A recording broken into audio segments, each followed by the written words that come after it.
Le frasi idiomatiche sono uno strumento fondamentale quando impariamo una lingua. Infatti le frasi idiomatiche sono usatissime da noi italiani, quindi devi conoscerle e saperle usare. Ciao a tutti, io sono Stefano e sono un insegnante di italiano per stranieri. Prima di tutto, benvenuti a una nuova lezione dove parliamo di frasi idiomatiche molto importanti da conoscere in italiano. Se non mi conosci, qui sul mio canale pubblico tanti video di grammatica, vocabolario e cultura italiana, quindi se ti interessano tutte queste cose non dimenticare di iscriverti al canale e attivare la campanellina per non perdere nessun video. Poi come sempre anche oggi ho preparato per te un fantastico PDF con tutte le frasi idiomatiche e gli esempi che vedremo nella lezione di oggi. Quindi puoi cliccare sul link qui sotto in descrizione per scaricare il PDF con gli appunti di questa lezione. Ora iniziamo subito. Ho scelto 10 frasi idiomatiche che usiamo tantissimo in italiano e che mi piacciono particolarmente. Ma sai che cos'è una frase idiomatica?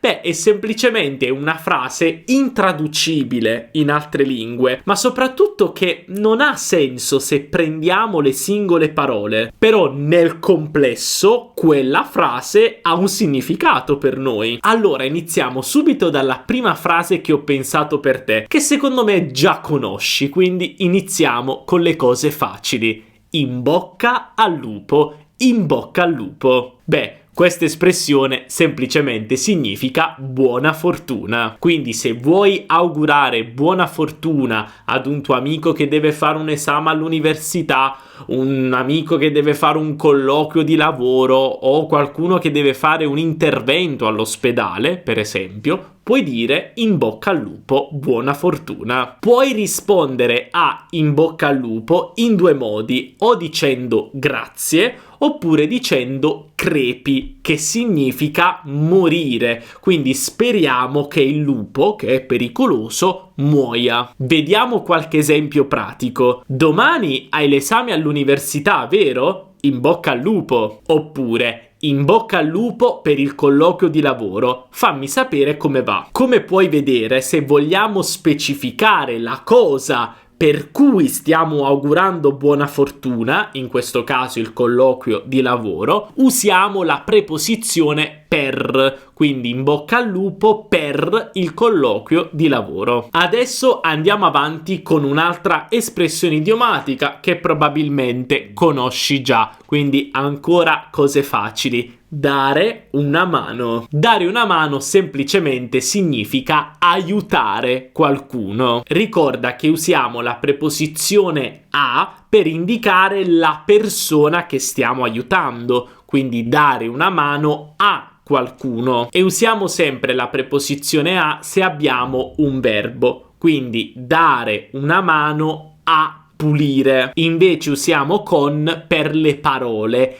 Dare una mano con la cena. Vediamo alcuni esempi. Puoi darmi una mano a pulire la cucina?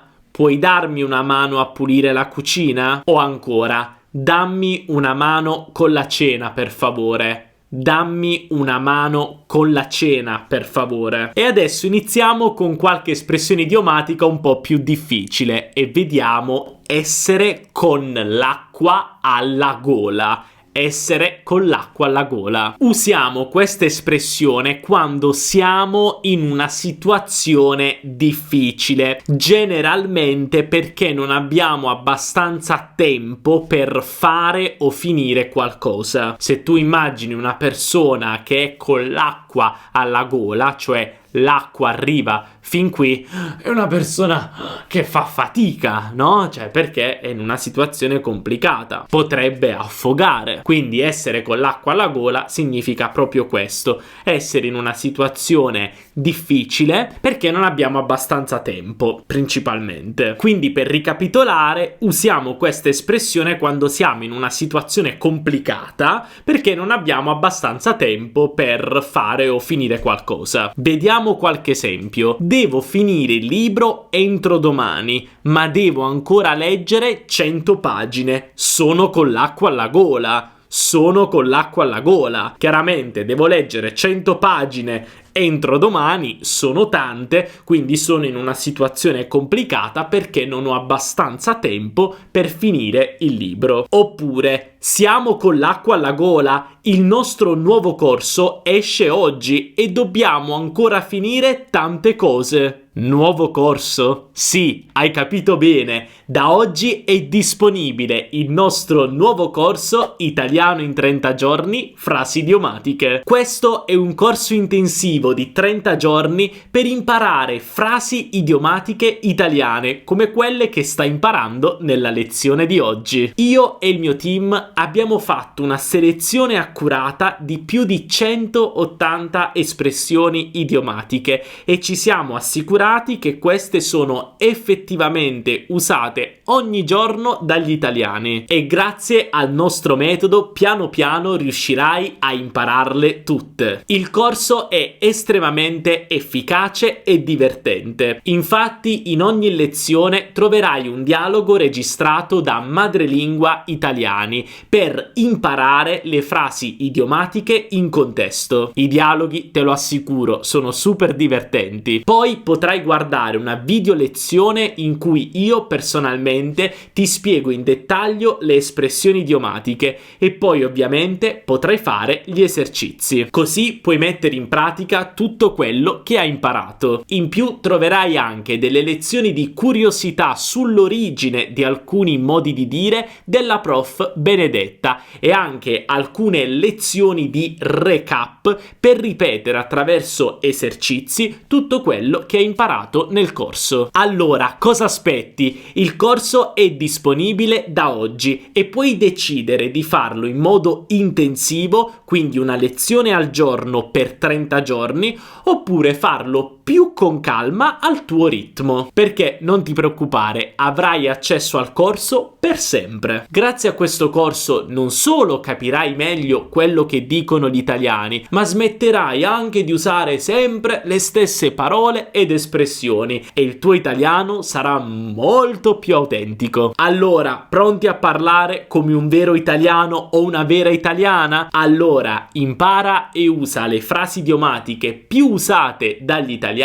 con il nostro nuovo corso Italiano in 30 giorni, frasi idiomatiche. Clicca qui sotto sul link in descrizione o sul primo commento per avere più informazioni sul corso e iscriverti subito. Ci vediamo nel corso. E ora andiamo avanti e continuiamo con le altre frasi idiomatiche che ho pensato per te. Questa è difficile, ma bellissima. Cascasse il mondo. Cascasse il mondo. Questa espressione significa a qualunque costo, a qualunque costo. La usiamo per dire che siamo disposti a tutto, che faremmo tutto quello che è necessario per raggiungere qualcosa, raggiungere il nostro obiettivo. Qui usiamo il verbo cascasse, quindi il verbo cascare all'imperfetto, che è un sinonimo del verbo cadere. Quindi diciamo, anche se cadesse il mondo, la terra, chiaramente è una cosa impossibile, ma se succedesse sarebbe una catastrofe. Quindi anche se succedesse la cosa più grave del mondo, non mi interessa. Io comunque raggiungerò il mio obiettivo, farò quello che ho deciso di fare. Perché? Perché lo farò a qualunque costo, sono disposto a tutto. Per esempio, cascasse il mondo, devo vincere la borsa di studio per andare a studiare negli Stati Uniti. Questa è una cosa molto importante per me, quindi cascasse il mondo a qualunque costo, sono disposto a fare tutto per vincere la borsa di studio. E ora passiamo all'espressione prendere una boccata d'aria. Prendere una boccata d'aria. Di solito usiamo questa espressione per indicare l'azione di uscire da una stanza per respirare, prendere un po' d'aria fresca. Una boccata, boccata è questo.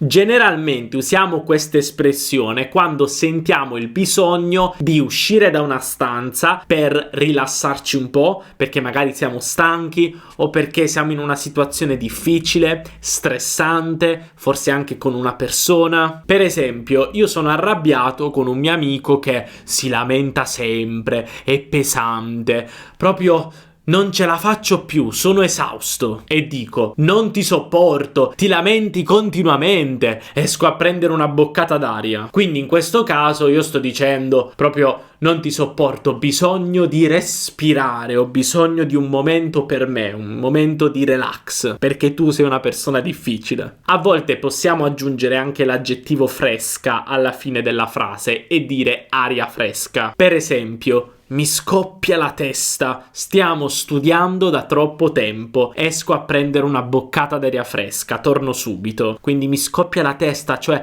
mi fa malissimo la testa, devo prendere una boccata d'aria fresca. Quindi possiamo aggiungere anche questo aggettivo, il significato è lo stesso. E adesso passiamo alla prossima espressione. Mettere in croce. Mettere in croce. Questa frase ha a che fare con la religione. In italiano abbiamo molte espressioni legate alla religione, proprio per le origini cattoliche del nostro paese. Questa espressione significa dare molto fastidio a qualcuno, ma proprio tanto fastidio, anche quasi perseguitare a volte, soprattutto se una persona è innocente. E se tu metti in croce quella persona, fai soffrire quella persona. Chiaramente questo deriva da Gesù che era su una croce e ovviamente ha sofferto tanto, anche se innocente. In realtà però possiamo usare questa espressione anche in modo più ironico, per dire che qualcuno ci dà molto fastidio, però comunque in modo ironico, in modo scherzoso. Vediamo qualche esempio. Dopo la riunione, il capo mi ha messo in croce per giorni per assicurarsi che rispettassi tutte le scadenze. Quindi questo capo era molto pressante, dava molto fastidio a questa persona, andava ogni giorno, allora hai fatto questo, hai fatto questo, hai fatto questo, quindi metteva in croce questa persona. Hai capito? Oppure, immaginiamo questa scena, io sono con mio padre in macchina e sto imparando a guidare. Mio papà però non ha molta pazienza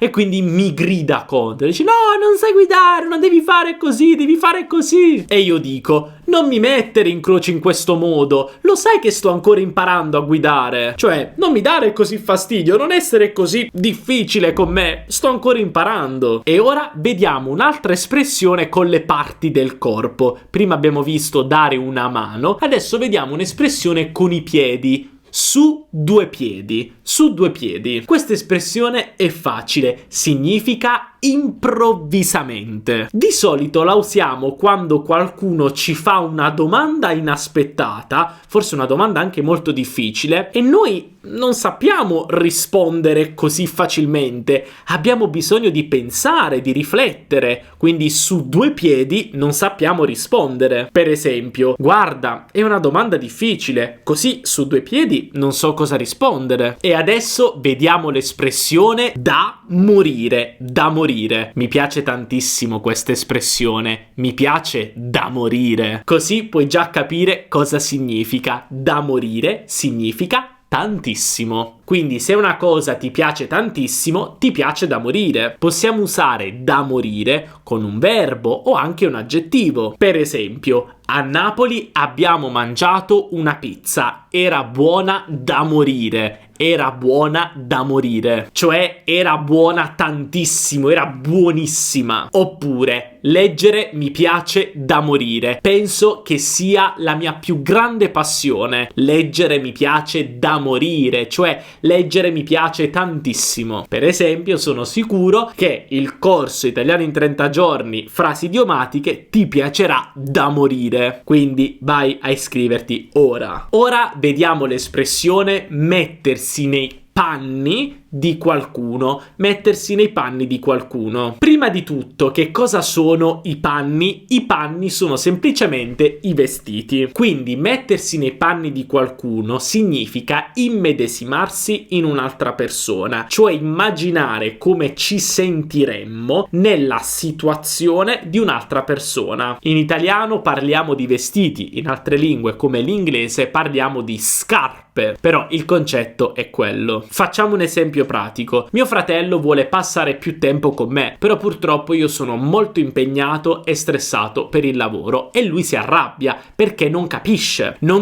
che io non ho abbastanza tempo perché è un momento difficile per me. Allora gli dico: ho tante cose da fare per il lavoro e sono molto stressato, quindi per favore non essere arrabbiato con me se non ho abbastanza tempo per te, mettiti nei miei panni, cioè immagina di essere nella mia situazione, tu ti sentiresti uguale. Oppure, se fossi nei tuoi panni, sentirei il parere di un altro dottore. Se fossi nei tuoi panni, sentirei il parere di un altro dottore. Cioè, se io fossi nella tua situazione, sentirei il parere di un altro dottore. Come vedi, in questo caso la frase è un po' diversa, perché non dico mettiti nei miei panni, quindi mettersi nei panni di qualcuno, ma dico essere nei tuoi panni. È molto simile, semplicemente al contrario. Cioè, se io fossi nella tua situazione, non sto chiedendo a te di metterti nella mia. In questo caso potresti anche dire, è semplicemente un'alternativa, se fossi in te. Se fossi in te è la stessa cosa. E ora vediamo l'ultima espressione di oggi: partire in quarta. Partire in quarta. Prima di tutto, cosa significa in quarta? Beh, in Italia, ma credo anche in Europa, usiamo ancora molto le macchine con il cambio manuale, quindi quelle che proprio hanno il cambio meccanico. E lì ci sono delle marce: prima, seconda, terza, quarta, quinta. In passato le marce arrivavano fino alla quarta, quindi la quarta era l'ultima marcia, quella più potente. Chiaramente tu non puoi far partire, avviare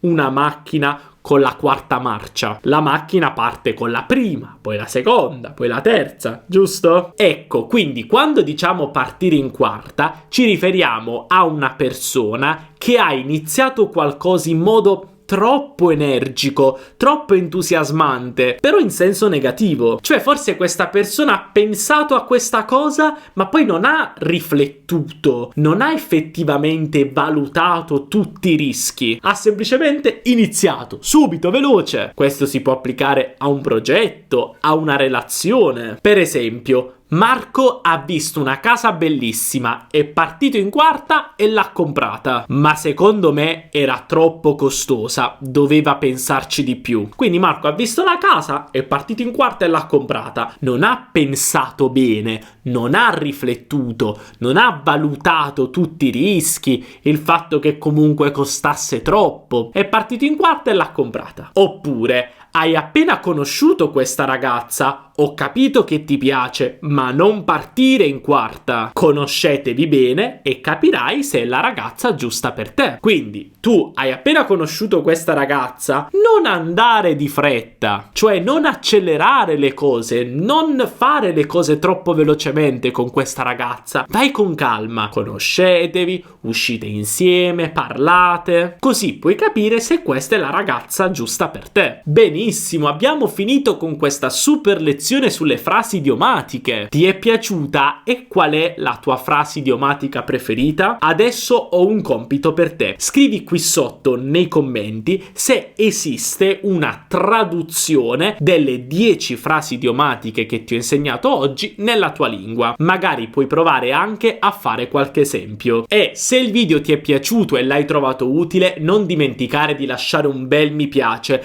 perché questo mi aiuta incredibilmente a far crescere il canale. Infatti, se lasci mi piace ci stai supportando, perché stai dicendo a YouTube che questo video è buono e utile, e quindi YouTube lo consiglierà a tanti altri studenti e studentesse come te. E adesso? Beh, adesso ti aspetto nel nostro nuovo corso Italiano in 30 giorni frasi idiomatiche, per imparare tante frasi idiomatiche in modo divertente come quelle che hai imparato oggi. Quindi ci vediamo nel corso, ti aspetto, clicca sul link qui qui sotto in descrizione o nel commento fissato in alto. Noi ci vediamo nella prossima lezione. Un abbraccio dall'Italia. Ciao!